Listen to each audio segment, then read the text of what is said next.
The border agent's eyes wouldn't leave his monitor. He scanned my wife's license again, then again. Silence stretched thin between us. He made a call, quiet, urgent, and hung up just as two RCMP officers entered the booth. Their presence froze the air. "Sir," he said finally, "I need you to step out of the vehicle." I frowned. "Is there a problem?" His tone softened. "Please, leave your wife here and come with me." I turned to her. She smiled. Too quickly. The kind of smile meant to keep things normal. My pulse slowed. Not fast, slow, like my body already knew something my mind didn't. In the small interrogation room, I asked again, "What's going on?" The agent lowered his voice. "Trust me. Walk away now. Alone." Outside, sirens. SUVs blocked our car.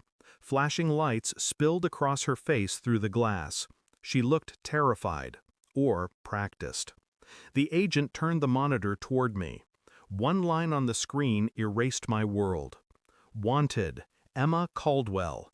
International warrant, fraud, identity theft, murder accessory." My wife wasn't my wife.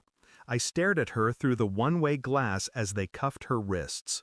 She didn't fight, didn't speak, just lowered her head and mouthed something that looked like, "I'm sorry." But sorry for what? The drive back across the border was silent. I replayed the past 2 years, every smile, every late-night whisper, every story she'd told about her childhood in Alberta. None of it felt real anymore. Her name, her family, the photos, manufactured. Still, a part of me refused to believe it. I needed logic, proof. I needed to know how deep the lie went. At home, I sat in the dark and opened her laptop. Password locked. Her phone, factory reset. Her passport, burned edges inside the fireplace. She'd planned this. But for what? Money? Escape? Or something darker? Then I found the envelope, hidden behind the dresser mirror. My name on it. Inside, 2 photos. One of her, smiling in front of a house I'd never seen. The other, her standing beside a man who looked exactly like me. Not similar, identical. For 3 nights I didn't sleep. I combed through every document, every receipt, every digital trace she'd left. The photos were dated months before we met. I ordered a background check through a private investigator in Montreal. When the report came, I read it twice, then once more, slowly. She had been married before, to a man named Daniel Mercer, my legal name.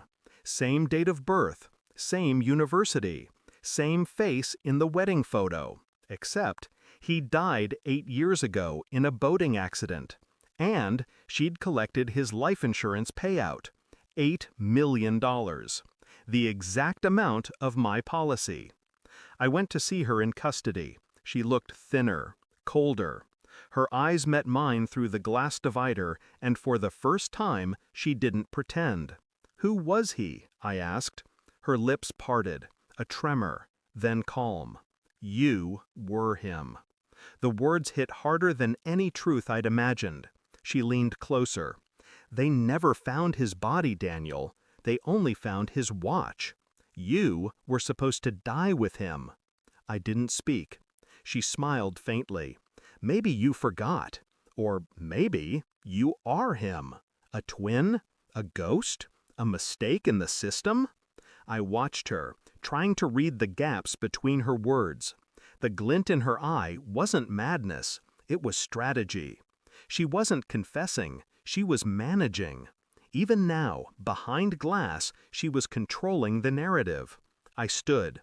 "You won't get another dollar from me." Her eyes flickered, the first crack. I withdrew every cent from our shared accounts and wired it into a trust, one she couldn't touch. Then I sent her lawyer a document, a copy of my identity audit, my fingerprints, DNA, and facial records, all verified. But the real blow came at the end. The remains found in the lake 8 years ago weren't Daniel Mercer. They were hers. The records had been altered. The woman in custody wasn't Emma Caldwell. She was Marissa Vale, a con artist who'd taken Emma's identity after killing her, and I, by marrying her, had unknowingly restored her stolen name. When her lawyer told her, she screamed, not out of guilt, out of realization. Her empire of lies collapsed from the inside. Weeks later, I visited the border again. Same officer, same cold wind. He asked if I was all right. "I am," I said. He nodded. "You walked away when it mattered." I looked at the road ahead, empty, stretching north into silence. The woman I loved never existed, but the truth did, and that was enough. I've stopped asking who she really was. The question now is simpler. Who am I without her lies to hold me together? I leave the border behind, one slow mile at a time, and somewhere between two countries, I finally cross back into myself. Thanks for watching. Don't forget to like, share, and comment.